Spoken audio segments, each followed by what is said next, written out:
Bonjour, je m'appelle Aurélie de Barros, j'ai 36 ans et je suis la fondatrice de l'atelier de maille français Les Mains de Mamie.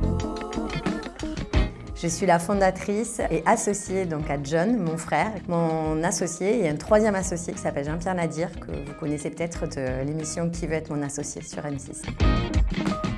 Les Mains de Mamie est né en 2018. L'année précédente, j'avais appris la maladie d'Alzheimer de ma grand-mère paternelle. Et de cet événement, j'ai décidé de créer justement une entreprise qui pouvait permettre de retisser les liens entre nos aînés et des plus jeunes à travers le tricot, le crochet et tous les savoir-faire autour du textile que détiennent nos mamies.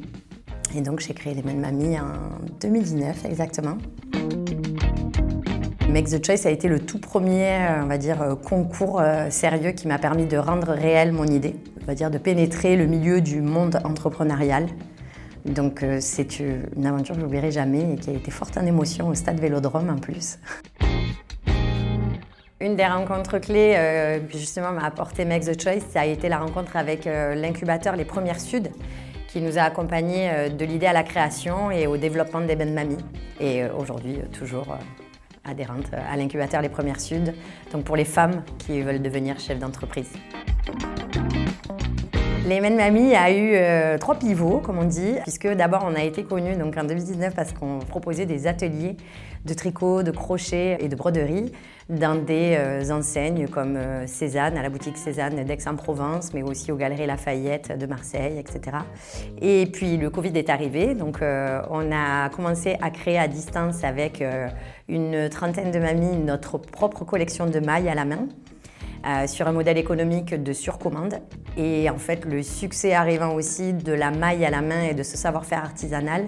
Aujourd'hui, nous sommes un collectif de plus de 150 tricoteuses et nous collaborons et nous fabriquons les pièces de défilé des plus grandes maisons de haute couture françaises. Tout à fait, on est donc 4, John, mon associé, ainsi que mes 2 cerveaux, le gauche et le droit ensemble, Anaïs et Héloïse.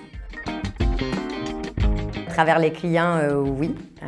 L'idée est de toucher le maximum de marques de luxe qui souhaitent justement travailler autour de l'artisanat textile de la maille. On a tout intérêt de continuer à, on va dire, à s'étendre à l'international et à transmettre ensuite, peut-être à travers une Tricot Academy, ce savoir-faire de nos mamies. Une des clés, c'est la persévérance dans l'entrepreneuriat. Ne pas avoir peur de pivoter, de rebondir et de s'adapter à son environnement économique et social. Persévérer, ne pas lâcher et croire très fort en ses rêves et s'adapter.